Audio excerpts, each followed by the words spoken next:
যে 2025 সালের ঘটনা, সিরাজুল ইসলাম নিশ্চয়ই জানেন যে ওই সময় সরকারি বিদ্যুৎ কেন্দ্রের নিজস্ব ব্যবস্থাপনায় ফার্নেস অয়েল আমদানি সার্ভিস চার্জ 9.04% থেকে কমিয়ে 5% করেছিল পিডিবি।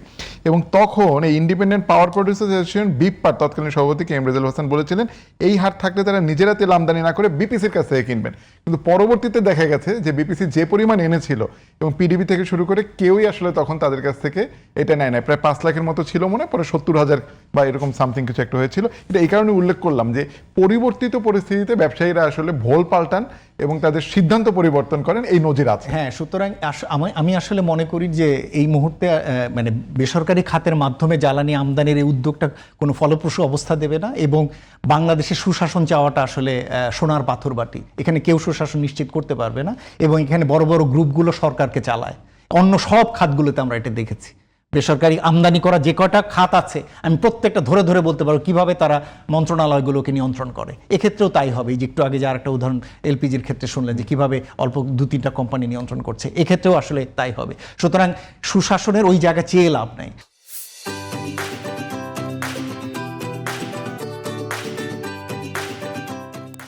সুতরাং এবং কি সরকার যে আনছে এটা নিয়ে তো খুব একটা অভিযোগ নাই যে সরকার অনেক ওভার প্রাইসে আনছে, এনে আমাদেরকে ঠকাচ্ছে, তা তো না। সেখান থেকে প্রাইস তো সাবসিডাইজ প্রাইসে তো এখানে দিচ্ছে। সুতরাং শুধুমাত্র সরকারের বৈদেশিক লেনদেনের ভারসাম্য নাই এবং সেখানে আনতে পারছে না বলে তাদেরকে আমদানি করতে দিল, কিন্তু যখন পেমেন্টের অবস্থা দাঁড়াবে তখন টাকাটা কোথা থেকে দেবে সে, এটা আমার কাছে পরিষ্কার না।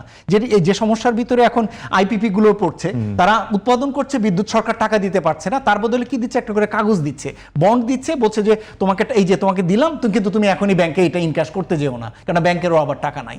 সুতরাং এই ধরনের জটিল পরিস্থিতিতে গিয়ে যাওয়ার কোনো মানে নাই। হ্যাঁ, এই মুহূর্তে তারপরে তো আমাদের জ্বালানি তো লাগবে এবং এই মূল্যে আমার কেনার সামর্থ্য নাই। যেটা সরকার চিন্তা করতে পারে সেটা হচ্ছে জ্বালানির মূল্য পুনর্নির্ধারণ।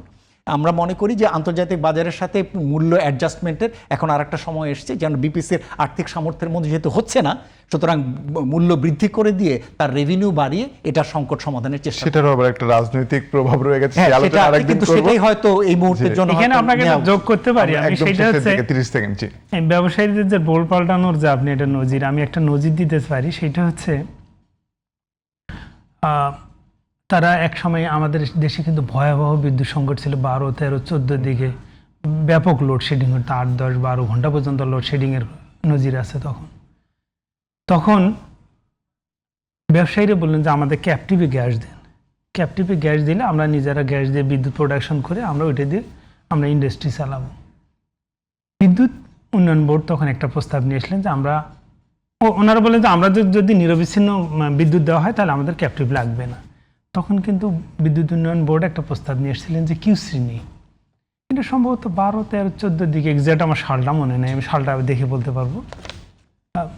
কিউসি নেই, কিউসি নিতে রেটটা তখন ছিল কিন্তু 18 টাকা ঘন প্রতি ইউনিটের প্রাইস।